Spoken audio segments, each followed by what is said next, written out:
नमस्ते, नमस्कार, आदाब, सत श्री अकाल। आप सभी का स्वागत है मेरे YouTube चैनल हिस्ट्री विद विवेक में। आज से हम एक नई वीडियो की सीरीज का अध्ययन करेंगे, यानी कि हम संपूर्ण प्राचीन भारत मतलब होल एंशिएंट इंडियन हिस्ट्री को MCQ मूड में अध्ययन करेंगे। बहुत ही महत्वपूर्ण प्रश्न मैंने उसमें शामिल किया है। आपके विभिन्न एग्ज़ाम जैसे net, JRF, IAS pre, PGT, TGT या विभिन्न असिस्टेंट प्रोफेसर एग्ज़ाम सबके लिए बहुत ही महत्वपूर्ण रहने वाले हैं। अतः वीडियो को अंत तक देखिएगा। जो लोग चैनल पे पहली बार आए हैं, लाल बटन दबा के चैनल सब्सक्राइब कीजिए, साथ ही में बेल आइकन दबाएं ताकि आपको इतिहास से संबंधी वीडियो एकदम समय से मिल सके। चलिए हम आज का वीडियो आरंभ करते हैं। हमारा पहला प्रश्न है, मेगस्थनी जिसने 4वीं शताब्दी ईसा पूर्व चंद्रगुप्त मौर्य के काल में भारत की यात्रा की थी, उसने संपूर्ण भारतीय उपमहाद्वीप के लिए किस शब्द का प्रयोग किया है? तो मेगस्थनीज ने अपने संपूर्ण भारतीय उपमहाद्वीप के लिए इंडिया शब्द का प्रयोग किया है, जो विकल्प सी है। सिंधु नदी से इंडिया, हिंदू तथा हिंदुस्तान जैसे शब्दों की उत्पत्ति हुई है। ग्रीक ग्रंथों में से इंडिया कहा गया है। अरब व ईरान स्रोतों में भारत की संपूर्ण भूमि के लिए हिंदुस्तान शब्द का प्रयोग किया गया तथा यहाँ के निवासियों के लिए हिंदू शब्द का प्रयोग किया गया है। तो अब हम बढ़ते हैं अगले प्रश्न की ओर। दूसरे नंबर हमारा प्रश्न देखते हैं क्या कह रहा है। हिमालय को पार करने के लिए प्राचीन काल में किन दर्रों का उपयोग होता था? ये हमारा प्रश्न है। बोलन दर्रा, गोमल दर्रा, खैबर दर्रा या सभी? तो आपको बताओ कि भारतीय उपमहाद्वीप के विभिन्न भौगोलिक क्षेत्र कभी अलग नहीं रहे। मानव सभ्यता के आरंभ से ही पहाड़ी, नदियों एवं क्षेत्रों से होते हुए प्राकृतिक रूप से अथवा मानवीय प्रयासों से बने हुए मार्गों के माध्यम से इन क्षेत्रों में क्या होता रहा? आदान प्रदान होता रहा। तो हिमालय को पार करने के लिए बोलन, गोमल और खैबर ये तीनों दर्रा का उपयोग होता था। तो यहाँ पे हमारा सारे के सारे विकल्प सही हो जाएंगे। सर्वमान्य इतिहास का कालिक विभाजन है। प्रारंभ से 6वीं शताब्दी तक प्राचीन काल। ये देखिए, ये जो तीसरा नंबर प्रश्न ये आपको इंटरव्यू में अक्सर पूछा जाता है। तो प्रारंभ से 6वीं शताब्दी तक प्राचीन काल, 6वीं से 13वीं शताब्दी तक पूर्व मध्यकाल, 13वीं से 18वीं शताब्दी तक मध्यकाल और 18वीं से वर्तमान तक आधुनिक काल। तो आपको बताओ कि ये चारों विकल्प सही है। ये सर्वमान्य कालिक विभाजन है कि प्रारंभ से 6वीं तक भाई प्राचीन काल, और 6वीं से 13वीं तक मध्यकाल, और 13वीं से 18वीं शताब्दी तक आपका मतलब कि ये मध्यकाल। ऐसे पूर्व जो 6वीं से 13वीं था वो पूर्व मध्यकाल, और फिर 18वीं शताब्दी से वर्तमान तक ये हो जाएगा आपका आधुनिक काल। तो यहाँ पे हमारा सारे के सारे विकल्प सही हो जाएंगे। फिर हम बढ़ते हैं कि भारतीय उपमहाद्वीप की पठनीय प्राचीनतम लिपि कौन सी है, मतलब जो पढ़ी जा सकी है। तो आपको बताओ कि हड़प्पा लिपि सबसे प्राचीन है पर पढ़ी नहीं जा सकी है। क्यूनिफॉर्म लिपि ये विश्व में सबसे प्राचीन लिपि है, मेसोपोटामिया सभ्यता की है, 3400 BC की है। ठीक। हायरोग्लिफिक्स लिपि ये जो है ये मिस्र की है, 3100 BC की है। और डी में ब्राह्मी लिपि, तो ये जो ब्राह्मी लिपि है 4th सेंचुरी BC की, ये भारत की प्राचीनतम ये मतलब कि पठनीय लिपि है। तो ये हमारा ब्राह्मी लिपि ही इसका जवाब हो जाएगा।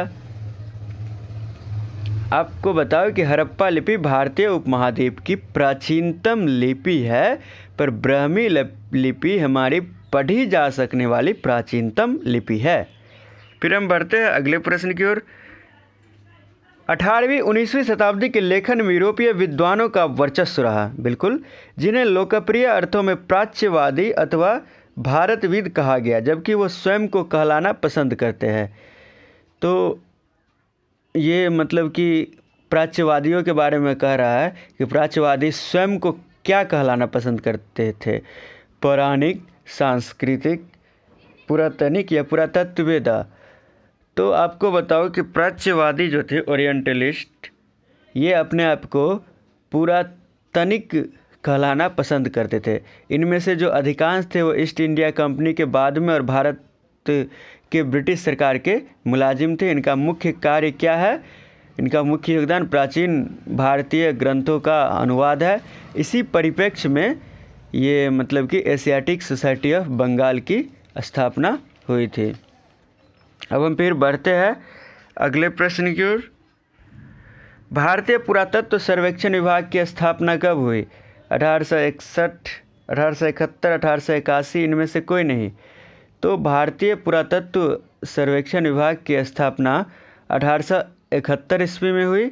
आने वाले वर्षों में भारतीय अतीत के भौतिक अवशेषों को खोजने और उसके विश्लेषण करने में इसकी बहुत ही महत्वपूर्ण भूमिका रही है।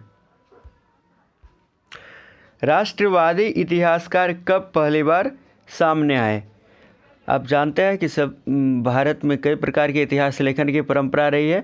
सबसे पहले उपनिवेशवादी इतिहासकार आए जिन्होंने अपनी एक अलग दृष्टिकोण रखा। उससे पहले मुग़ल काल में वो दरबारी इतिहासकार सब थे, और फिर जो ये मतलब ट्रेंड जो चला तो ब्रिटिश इतिहासकार है, उपनिवेशवादी इतिहासकार, जिन्होंने भारत के इतिहास का विभाजन किया हिंदू काल, मुस्लिम काल और ब्रिटिश काल में। फिर राष्ट्रवादी इतिहासकार सामने आए। तो ये काल पूछ रहा है 19वीं सदी के उत्तरार्ध में या 20वीं सदी के पूर्वार्ध में। उत्तरार्ध मतलब 19वीं सदी का उत्तरार्ध मतलब हुआ कि 1850 से लेकर 1900 ईस्वी तक, और 20वीं सदी का पूर्वार्ध क्या हुआ? मतलब 1900 से 1950 ईस्वी तक। यानी कि प्रथम जो 50 वर्ष का काल होता है किसी भी शताब्दी का, वो उसका पूर्वार्ध कहलाता है, यानी प्रारंभ, और अंतिम 50 से लेकर लास्ट तक वो होता है उत्तरार्ध। तो 19वीं सदी का उत्तरार्ध बोल रहा है यानी कि 1850 से 1900, और 20वीं सदी का पूर्वार्ध बोल रहा है यानी कि 1900 से 1950 तक। तो आप को ये बताना है कि राष्ट्रवादी इतिहासकार पहली बार कब सामने आए। तो आपको बताओ कि ये जो काल है ये दोनों हो जाएगा। इसका सी विकल्प इसका सही जवाब हो जाएगा कि 19वीं सदी का उत्तरार्ध और 20वीं सदी के पूर्वार्ध में राष्ट्रवादी इतिहासकार सामने आए। इन्होंने प्राचीन भारत के विषय पर अपना अध्ययन प्रस्तुत किया। दरअसल विद्वानों की यह श्रेणी उभरते हुए राष्ट्रीय आंदोलन की उपज थी, अतः इन्हें राष्ट्रवादी इतिहासकारों की श्रेणी में रखा जाता है। भारतीय इतिहास के कालिक विभाजन में हिंदू, मुस्लिम तथा ब्रिटिश काल में विभाजन किनके द्वारा अपनाया गया था? मतलब ये प्रश्न है हमारा कि अभी मैंने चर्चा की थी कि भारतीय इतिहास में जो कालिक विभाजन किया गया हिंदू काल, मुस्लिम काल तथा ब्रिटिश काल में, यह विभाजन किनके द्वारा किया गया? ब्रिटिश उपनिवेशवादी इतिहासकार, राष्ट्रवादी इतिहासकार, या दोनों, या कोई नहीं? तो आपको बताओ कि ये जो कालिक विभाजन है हिंदू, मुस्लिम, ब्रिटिश काल, ये उपनिवेशवादी इतिहासकारों के साथ साथ राष्ट्रवादी इतिहासकारों ने भी किया, क्योंकि इसके पीछे वजह यह थी कि, तो आपको बताओ कि भारतीय, ये जो हमारा प्रश्न है, तो ब्रिटिश उपनिवेशवादी इतिहासकारों के साथ साथ राष्ट्रवादी इतिहासकारों ने भी भारतीय इतिहास के कालिक विभाजन में हिंदू, मुस्लिम तथा ब्रिटिश काल को स्वीकारा है, क्योंकि राष्ट्रवादियों द्वारा इस विभाजन के अपनाने का उद्देश्य हिंदू काल को महिमा मंडित करना था, गरिमा मंडित करना था, तथा जब से मुसलमान या तुर्क आक्रमण हुआ तब से एक अभिशाप के रूप में देखना था। तो यहाँ पे जो हमारा प्रश्न है कि भारतीय इतिहास के कालिक विभाजन में हिंदू, मुस्लिम तथा ब्रिटिश काल में विभाजन किनके द्वारा अपनाया गया? तो ब्रिटिश उपनिवेशवादी इतिहासकार और राष्ट्रवादी इतिहासकार, ये दोनों के दोनों सही जवाब हो जाएंगे। मार्क्सवादी इतिहास का लेखन का आविष्कार हुआ, ये हमारा प्रश्न है। 1930 के दशक में, 1880 के दशक में, 1950 के दशक में, कोई नहीं। तो आपको बताओ मार्क्सवादी इतिहास लेखन का आरंभ 1950 के दशक से आरंभ हुआ था। मतलब भारतीय इतिहास अब तक जो था वो घटना पर केंद्रित होने पर था। मतलब कहने का अर्थ ये हुआ कि अभी तक जितने इतिहास लिखे जा रहे थे वो घटना केंद्रित होते थे, मतलब घटनाओं को केंद्र में रख के अध्ययन किया जाता था। लेकिन मार्क्सवादी इतिहास लेखन जो आरंभ हुआ तो सामाजिक व आर्थिक संरचनाओं व प्रक्रियाओं की ओर अब ध्यान दिया गया। वर्ग विभाजन व कृषि संबंधों की चर्चा को स्थान दिया गया। साथ ही सदियों से दबे कुचले समुदाय को भी इतिहास में अब जगह मिली। तो ये सब मार्क्सवादी इतिहास लेखन की देने थी। अब हम फिर बढ़ते हैं अगले प्रश्न की ओर। भारत के प्रथम इतिहासकार कौन थे? भारत के प्रथम इतिहासकार कौन थे? मेगास्थनीज, बाणभट्ट, वाल्मीकि या कलहन? तो आपको बताओ, भारत के प्रथम इतिहासकार होने का श्रेय कलहन साहब को है। कलहन कश्मीर के प्रसिद्ध ब्राह्मण परिवार में इनका जन्म हुआ था। 1148 ईस्वी में इन्होंने अपनी रचना ग्रंथ राजतरंगिणी लिखनी आरंभ की थी, जो कि 1150 ईस्वी में पूर्ण हुआ था। इन्होंने राजतरंगिणी में लिखा है कि जो व्यक्ति अतीत की घटनाओं का वर्णन करता है उसे न्यायाधीश की भांति पूर्वाग्रह से मुक्त होना चाहिए, परंतु ये अलग बात है कि वह ग्रंथ में यथार्थ व प्रमाण के बीच भेद नहीं कर पाया और घटनाओं के कारणों की व्याख्या में कई बार वह नियति के आधार पर चला गया है। तो यहाँ पर जो प्रथम इतिहासकार होने का श्रेय है वो कलहन को है। राजतरंगिणी का अर्थ व कलहन के पिता के नाम वाला विकल्प है। मतलब राजतरंगिणी का क्या अर्थ होता है और कलहन के पिता का नाम क्या था? ये 4 विकल्प है। तो आपको बताओ कि राजतरंगिणी का अर्थ था राजाओं की नदी और उनके पिता का नाम था चंपक, यानी कि ये हमारा विकल्प बी जो कह रहा है वो सही जवाब है। फिर चीन में कागज़ का आविष्कार कब हुआ था? पहली शताब्दी ईस्वी पूर्व या दूसरी शताब्दी ईसा पूर्व कह सकते हैं, तीसरी शताब्दी 3rd सेंचुरी BC या 4th सेंचुरी BC। तो चीन में कागज़ का आविष्कार 3rd सेंचुरी BC में हुआ था, पर इसकी लोकप्रियता 4th सेंचुरी AD में हुई और न्यू टेक्निक के विकास हो जाने के बाद ये मतलब कि और भी बढ़ी। तो चीन में कागज़ का जो आविष्कार हुआ था वो 3rd सेंचुरी BC में हुआ था। अब हम बढ़ते हैं अगले प्रश्न की ओर। द्रविड़ भाषाओं में तमिल प्राचीनतम साहित्य है, जिसके बाद स्थान आता है। मतलब आपको बताया कि द्रविड़ भाषा में, दक्षिण भारतीय भाषा में सबसे पुरानी भाषा क्या है? तमिल है। अब उसके बाद किसका स्थान आता है ये हमसे सवाल कर रहा है। तेलुगु, मलयालम, कन्नड़ या कोई नहीं?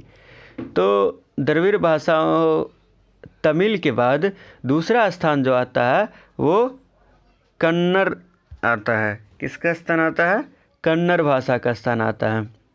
ऐसे भारतीय भाषाओं में जो प्राचीनतम धर्म ग्रंथ लिखा गया है वेद, उसकी भाषा क्या है? संस्कृत है।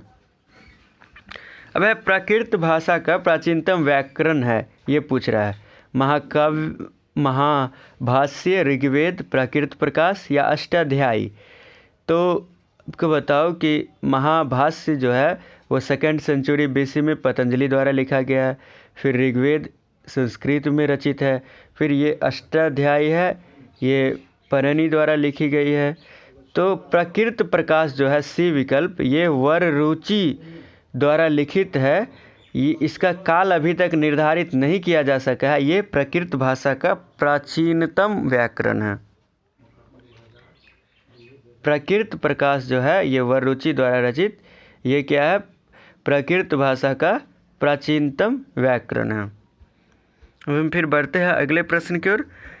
क्लासिकल या शास्त्रीय संस्कृत की संज्ञा दी गई है, यानी कि पूछ रहा है कि क्लासिकल या शास्त्रीय संस्कृत की संज्ञा इनमें से किन को दी गई है? महाभाष्य, प्राकृत प्रकाश, अष्टाध्यायी या कोई नहीं?